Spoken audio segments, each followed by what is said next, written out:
మనిషి కనిపెట్టిన విషయాల్లో 3 అద్భుతాలు ఉన్నాయి, 3 దౌర్భాగ్యాలు కూడా ఉన్నాయి. అద్భుతాలు 3 ఏమిటంటే 1 నిప్పు, 2 చక్రం, 3 కంప్యూటర్. ఈ 3 అద్భుతాలండి మనిషి కనిపెట్టినవి. నిప్పు కనిపెట్టడం వల్ల పచ్చి మాంసం తినే మానవుడు పరిపక్వం చేసిన ఆహారం తినడానికి అలవాటు పడ్డాడు. నాగరికత మారిపోయింది. దాంతో రకరకాల రుసులు, తీపి, కారం, చేదు, ఉప్పు, పులుపు అన్ని దాంతో పుట్టాయి. ఉగాది పండుగ దాంతో వచ్చింది. చక్రం కనిపెట్టాక మొత్తం పారిశ్రామికవేత్తలందరూ వచ్చారండి. పరిశ్రమలు ఏర్పడ్డాయి. చక్రం లేకపోతే బండి లేదు, ఏ వాహనం లేదు, కారు లేదు, లారీ లేదు, 2 బండి కూడా లేదు, ఏ పరిశ్రమ లేదు.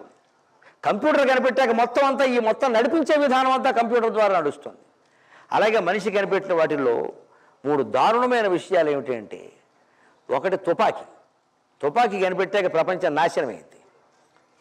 దూరం నుంచి చంపేస్తున్నాడు, చాట్ నుంచి చంపేస్తున్నాడు. శ్రీరాముడు ధర్మం కోసం దుర్మార్గుడైన వాళ్ళని చాటు నుంచి సంహరిస్తే దానికి ఇప్పటికి మేము జవాబు చెప్పలేకపోతున్నాం.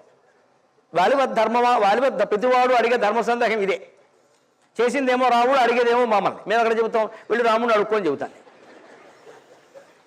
కానీ ఎందుకు చేశారండి? అధర్మం అండి. వాలి మెల్లో రత్నాల హారం వేసుకుని తిరుగుతున్నాడు, మొత్తం దేశంలో అందరినీ చంపాడు ఆయన. అటువంటి వాడు వదిలిపెడతారా? చాటిని చంప వాలి రా, I want to kill you అంటే వస్తాడా? వాడుకున్న వరం ఏంటంటే రత్నాల హారం వాడి మెడలో ఉన్నంత వరకు శ్రీరాముడు కాదమ్మా శ్రీ మహావిష్ణువు వచ్చి ఎదురుగా ఉన్న బలం పోతుంది, ఏం చేయలేరు అక్కడ. అటువంటి వాడిని అలాగే చంపాలి. జైషీ మహమ్మద్ మీద బాలాకోట్లో దాడులు చేశారంటే రహస్యంగా చేశారు కాబట్టి. కానీ పాకిస్తాన్ ప్రధానమంత్రికి ఫోన్ చేసి రేపొద్దున శుభలేఖ 10-20 గంటలకు దాడులు చేస్తున్నాం, దైవజ్ఞులు నిర్ణయించిన ముహూర్తానికి మా దళపతి చంద్ర తాంబూలాలు స్వీకరించండి అంటే కుదురుతుందా? దాడి చేసేవాడు రహస్యంగానే చేయాలండి. ఎదురుగా ఎలా చేస్తారండి? అది యుద్ధం కాదండి. వాడికి రాముడు జరిగిన దాడి, ఉగ్రవాది మీద దాడి. రాముడు చేశాడు దాన్ని.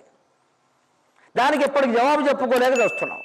కానీ ఆ రోజుల్లో ఎదురుగా ఉండి చేసే యుద్ధాలు తుపాకీ కనిపెట్టాక, తుపాకీ ఎప్పుడు చాటు నుంచేనండి. ఎదురుగా దాన్ని నిలబడి పేల్చుకున్నది. దీపావళి తుపాకు లేట్ ఎక్కడ పేల్చుకోవడానికి, చాటు నుంచే పేలుస్తాడు. అంటే చాటు నుంచి యుద్ధం చేయడం, మనిషిని మోసం చేయడం అలవాటైంది. జంతువులు మొత్తం ఏనుగులు, సింహాలు, పులులు చచ్చిపోయి వాళ్ళ పర్యావరణం పాడవుతుందంటే తుపాకీ కారణం.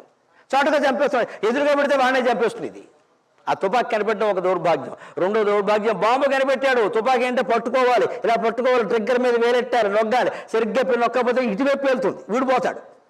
ఇటువైపు వెళ్తుంది, వీడిపోతాడు. అందుకని సరిగ్గా నొక్కాలి. బాంబు కనిపెట్టాక ఏమైంది? వాడు పాకిస్తాన్లో ఉండి కనిపెట్టి వేస్తాడు, ఇక్కడ కూడా పోతాడు, దూరం నుంచి వేసరచ్చు. అది దౌర్భాగ్యం. 3వ దౌర్భాగ్యం ఏమిటో తెలుసు? మీరు మరోలా అనుకోవద్దు. తుపాకీ కంటే బాంబు కంటే దారుణమైంది స్మార్ట్ ఫోన్ కనిపెట్టాడు మనిషి.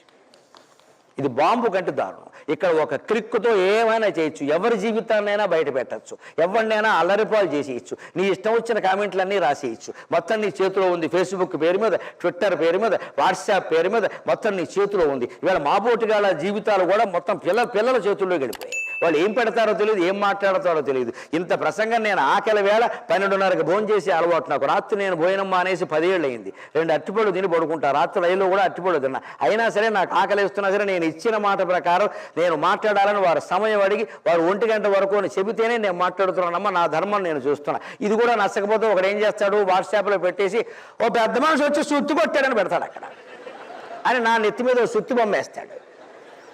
అది ఒక 100 మంది చూస్తారు. వెంటనే వాడికి టీవీ వాడికి కాలక్షేపం కదా, గరికపాటి వారు అనంతపురంలో సుత్తి కొట్టారు, దాని మీద 3 బోడిగుళ్ళు పిలిచి చర్చ పెడతాడు. వాడికి సరదా, వాడికి టీఆర్పీ కావాలి, గరికపాటి చర్చ, సుత్తి అని 2 బట్టతళ్ళు 3 బోడిగుళ్ళు పిలుస్తాడు. వాళ్ళంతా కూర్చొని చర్చిస్తారు. ఆయన ఎప్పుడూ అంతేనండి అంటాడు. వాడు మొత్తం నేను చేసింది అంతా పోయింది ఇక్కడ. ఇంత పెద్ద ప్రవచనం లేకపోతే ఇంత సాహిత్యం, ఇంత విజ్ఞానం ఒక కామెంట్ మీద ఆధారపడి పోతుందా? అంటే నేను నేర్చుకున్నది ఏమిటంటే నా తల్లి నేర్పింది. ఎవరి వ్యాఖ్యానాలు నన్ను ప్రశంసించినవి, విమర్శించినవి ఏమీ నేను పట్టించుకోను, మొత్తం తీసి పారాయి. నేను ఏం మాట్లాడానో నాకు తెలుసు. నేను కిందికి దిగ్గానే ఎప్పుడు నా అవధానంగానే నా ప్రసంగంగానే ఎలా ఉందని ఎవరిని అడగల. ఎలా ఉందో నా అంతరాత్మ నాకు చెబుతోంది. నేను అడగాల్సిన పని లేదు. ఎవరన్నా వచ్చి నాకు బాగులేదని చెబితే కూడా మొహమ్మద్ చెబితే అలా మొహమ్మద్ చెప్పకూడదని నేనే చెప్పేస్తాను. నీకు బాగుపోతే అలా చెప్పకూడదు, ఫోన్ చేసి చెప్పు. మంచి ఉంటే మైకులో చెప్పాలి, చెడు ఉంటే చెవిలో చెప్పాలి.